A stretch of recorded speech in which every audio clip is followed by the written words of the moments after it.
I'm Jolene DeVergis. I am the director of an arts library at Southern Methodist University, which is an R1 small private university in Dallas, Texas. I manage a visual and performing arts library with about 8 staff members, which includes 2 special collections. And we support a complex set of disciplines in the performing and visual arts. So not only a PhD program in art history, but studio art, MFAs in theater, dance, film, music, and creative computation, and some design fields. So it's a complex set of disciplines, but today I really want to talk about music, the most complex probably. So the presentation will really focus, does that work? Okay. The presentation will really focus on the unique challenges, I think, around ingesting and presenting recordings of student music performances and recitals into digital commons at our university. We have a fairly large music performance program. These performances are the requirement for the degree. So they're akin to a thesis or a final project requirement for the degree. This is also really, my talk is also kind of a reflection on the broader transformation of the library's role from collector, bringing in collections from outside the library, to curating collections, institutional output, which is really a significant shift in library identity and function. And kind of, I want to reflect on some of the new competencies for librarians and archivists in academic libraries. These challenges and solutions were addressed by a real blended team that included different professional cultures. Librarians, of course, archivists, media technologists, sound engineers, copyright experts, academic departments, and of course, faculty. And sort of this collaboration of this group contributed to the development of a very integrated and streamlined workflow. So we had a starting point. We were bpress. We were on the bpress platform long before we joined Digital Commons. And so we have a long history of collecting and building a digital repository. But it really wasn't going anywhere until about 2015, when we were kind of all aware at that point that new methods and standards for preserving and archiving media are constantly evolving. And performing arts media has unique challenges. With the adoption of new standards, local policies and procedures needed to be adjusted.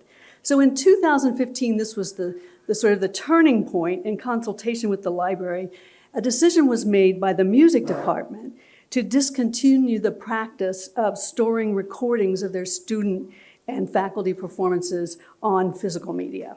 So that the institution really transitioned to storing performances as digital files at that point in 2015, while at the same time we were addressing a lot of the preservation challenges of physical media. That didn't go away. We were sort of in both worlds at that point. The policy coincided with the expansion of our new Digital Commons platform, SMU Scholar. We rebranded it at that point too.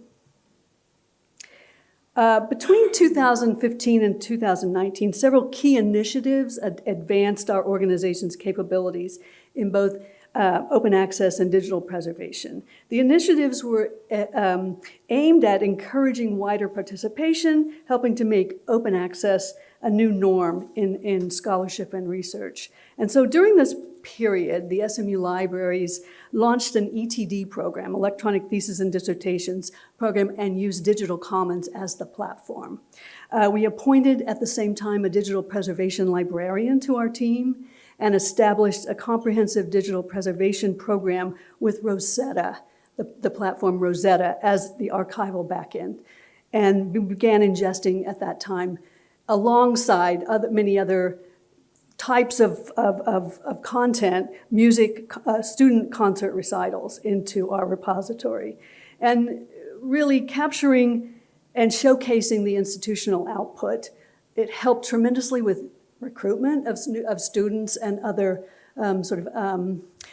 institutional kind of impact that we needed to show. So this sort of, and we could also demonstrate this sort of evolution of musical performances at the university, and the really excellence of our academic community is more fully represented by having the performances available. But media will always pose challenges. Recorded media, music on physical and digital formats is critical to the study and enjoyment of music, as we all know. So just a brief note about performing arts libraries and our role in archival preservation of media. So the performing arts libraries in academic and conservatory institutions serve the critical role of preserving the recordings of concert. These can include faculty recitals, student performances, ensemble concerts, and many legacy collections represent these legacy collections represent the institution's musical heritage and the evolution of performance practice over time.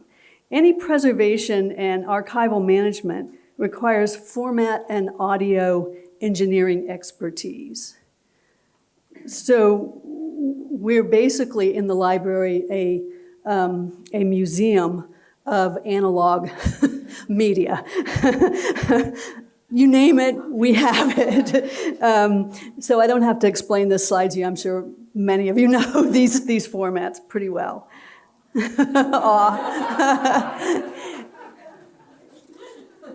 So why is music challenging? Well, unlike textual materials, musical works encompass multiple layers of intellectual property, each potentially governed by distinct copyright holders and licensing agreements. The multiple IP layers include, of course, compositions. These are musical works owned by the composers or the publishers. Sound recordings owned typically by the institution whose staff made the recording, and performances, which are interpretations by the performers. And these are the kind of complexities that create substantial barriers to open access initiatives for digital music collections. So how does fair use play a role in an educational environment? Fair use in student musical performances involves really balancing the sort of educational purposes against copyright protection. So student recital requirement recordings have stronger fair use requirements because, to the extent that they meet the 4 factors in fair use, which I've put up here, and you all, I'm sure, know them very well, but educational or an academic rather than commercial. The nature, these are creative works, they're used for instruction and assessment, and they sort of demonstrate proficiency. The amount, using complete works is often necessary for demonstrating proficiency, and the market effects. Student performances typically don't substitute for professional recordings. But what are the implications for presenting the recordings openly online? When recordings move to public audiences through educational platforms, fair use becomes a little more tenuous. Limited access platforms, password protected portfolios, institutional repositories with some access controls maintain a stronger educational purpose. Truly open platforms like YouTube and open websites, of course, weaken fair use claims even if they're labeled as educational. Streaming versus downloading, streaming only may be viewed more favorably for fair use. So for us, we wanted to navigate kind of a balanced approach. So starting in 2015, when this team undertook an initiative, the initiative to ingest the student music recitals and ensembles, we really looked at some best practices and analyzed collections we were preparing to ingest. And these are the protections we have sort of incorporated. First of all, our music program focuses not as much on contemporary music, performing living composers, but rather music compositions that are in the public domain. And we did a little assessment, and we came to the conclusion that about 70% of the student and faculty recital performances are recordings of music in the public domain. So that was sort of a nice thing to know ahead of time. And then licensing, as you may know, schools or students can obtain mechanical licenses for recordings. So SMU, like most schools, has blanket licensing agreements with pros, or those performing rights organizations like ASCAP and BMI, and to sort of simplify the compliance. So we added these guidelines to our policies. So students performing their own or classmates' work with permission requires additional steps in the ingest process, so that the institution cannot claim any ownership of. So these required an extra step. And then we publicize copyright notices on the platform. So it's clear that we're aware of any copyright that may be applied. This is sort of the safest approach for us to truly publicly sharing, is to obtain the permissions and the licenses. But that alone doesn't automatically grant fair use protection if the audience is genuinely public. That's kind of a vague position we're taking, but we're going with it for now. Having established this sort of legal and IP framework, I kind of want to look at the logistics, the format standards, the metadata protocols, and our cross-team coordination, because I think that's something that was really important to our project, was to bring these different people together and work collaboratively.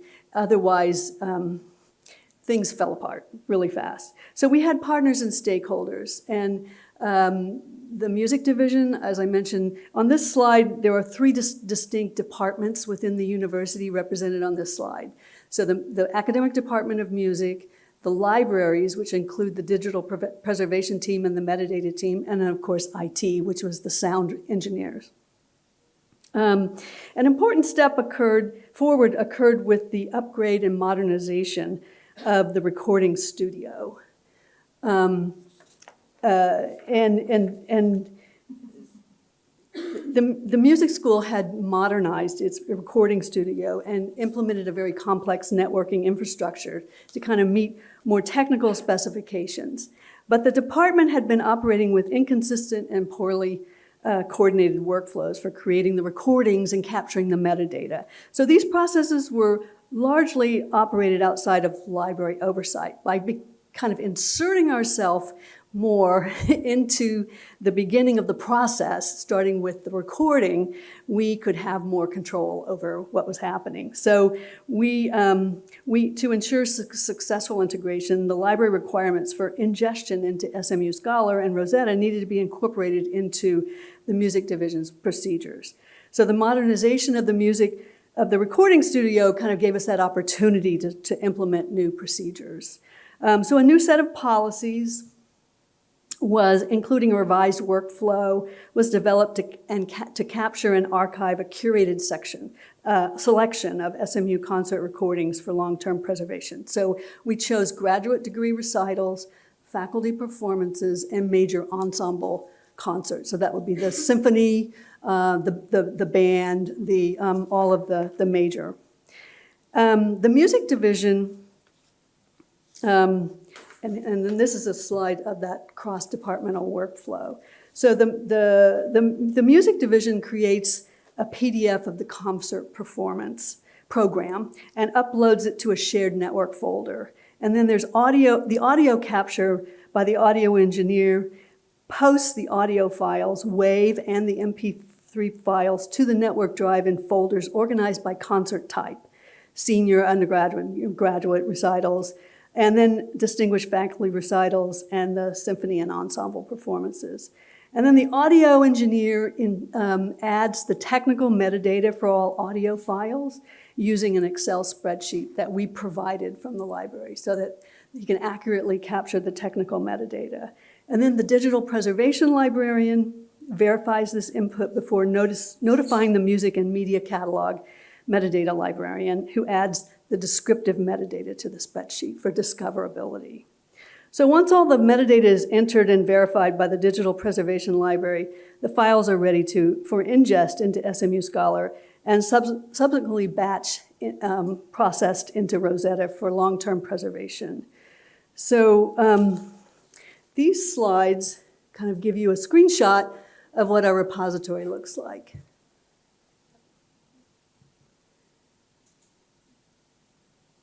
I don't know if you can see very well, and then there's the individual record with the streaming file available at the top.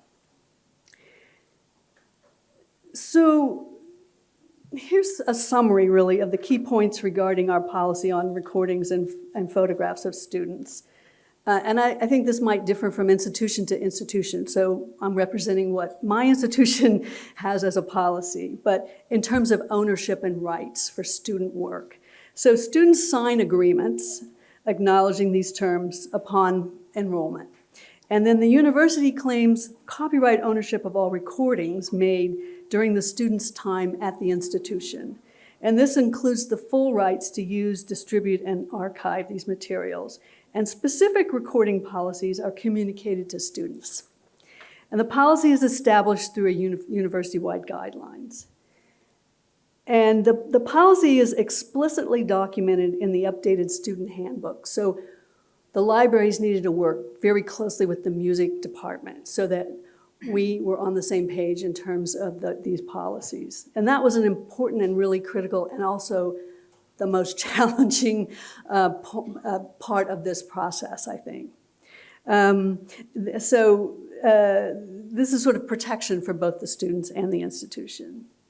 So in conclusion, the successful integration of music performance recordings into SMU Scholar on the Digital Commons platform demonstrates that the complexities for open access for performing arts materials can be navigated through careful attention to copyright frameworks, cross-departmental collaboration, and robust technical infrastructure by establishing clear policies around public domain works and licensing, implementing streamlined workflows that unite librarians, audio engineers, and academic departments, and creating a dual platform approach with Digital Commons for discovery and Rosetta for preservation as a sustainable model for archiving our institution's musical heritage.